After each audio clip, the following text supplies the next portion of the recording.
Alright guys, sa mapagpalang araw sa inyong lahat, may reaction video tayo dito kay Rob Trip. Itong VP Sara Duterte, pinigilan ang ating mga congressman, lalo na itong si Dan Fernandez.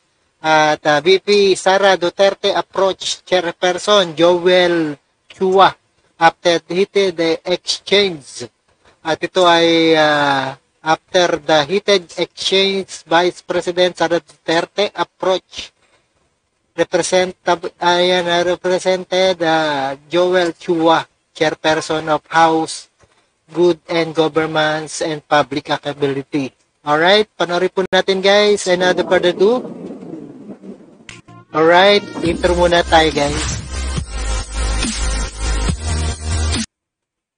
Alright guys, ayan VP Sara Duterte approach Chairperson Joel Chua at pinatigil itong si Dan Fernandez.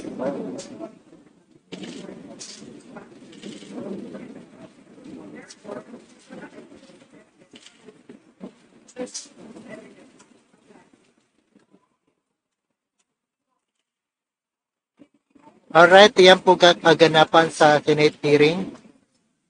Nakarang Senate hearing ni VP Sara. Kaya pinatahimik po sila.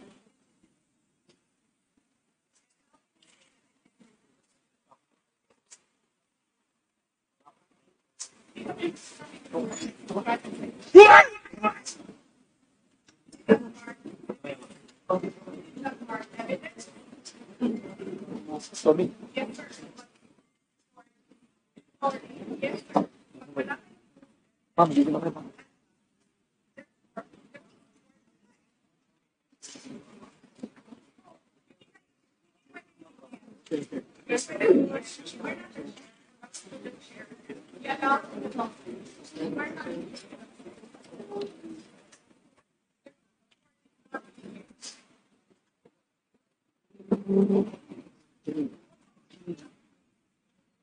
Kaya na pinatigil ng mga Quadcom ni VP Sara Duterte.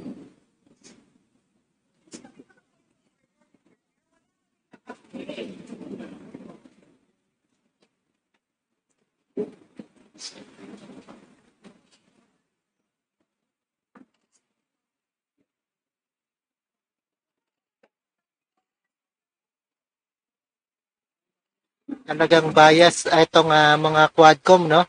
Alright, maraming salamat sa panonood at pagkinig dito kay Rob Trip, and see us again sa ating reaction video. And peace out.